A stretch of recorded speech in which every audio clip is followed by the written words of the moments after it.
we gave about $700,000 worth of annual raises across the board to them, and then we gave about another $250,000 of annual raises to all of our administrative team.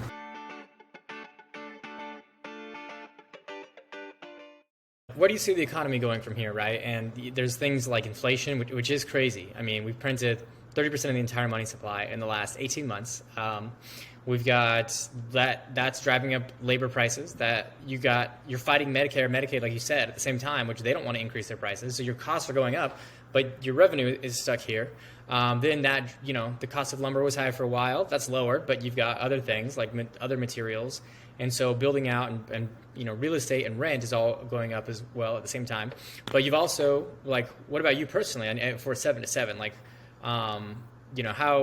one question is, where do you see the economy going? And then what's your plan for future growth, and how do you plan to combat all that? This is a really tricky question because it's new to so many people. And even in San Antonio, where housing prices have probably been some of the lowest in the nation for the longest time, we have an inventory crisis right now for so many people trying to move in here, and houses that would sell for $125,000 last year are selling for almost $300,000+ this year. So wow, it's kind of like Orlando. Yeah, we're seeing kind of like similar price movements as well. Exactly. So it's insane. And now, and then as far as the labor shortage, I honestly don't know where everybody went. I mean, it's like they just vaporized. Right? They're not giving out any more money, as far as I can see. Right.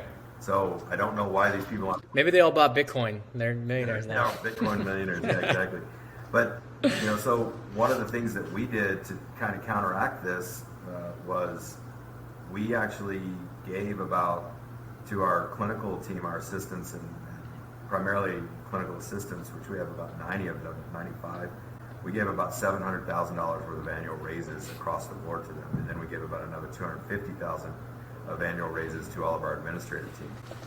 So wow, that's that great. That hurts, right? When like you said, the insurance companies, $1 million. All they want to do is continue to reel in how much they pay you out for your reimbursements on services, and they want to lower that while everything else is going up in cost. A perfect example of cost increases, nitrile gloves, right? The gloves that we use to see patients, nitrile exam gloves. It's the same gloves that they use to give the vaccine. And so the access to those, and I would say 90% of the gloves worldwide are made in one part of the world. And so the cost of our gloves, we used to be able to buy a box of 300 gloves for about $6 or $8, and now we buy 100 boxes of gloves for $19. And so they've gone up 1,200% since COVID started, but we still need to use the same amount. So that's just one example of our supply costs going up, and even access to those gloves has gotten limited as well. Even trying to procure them is tough.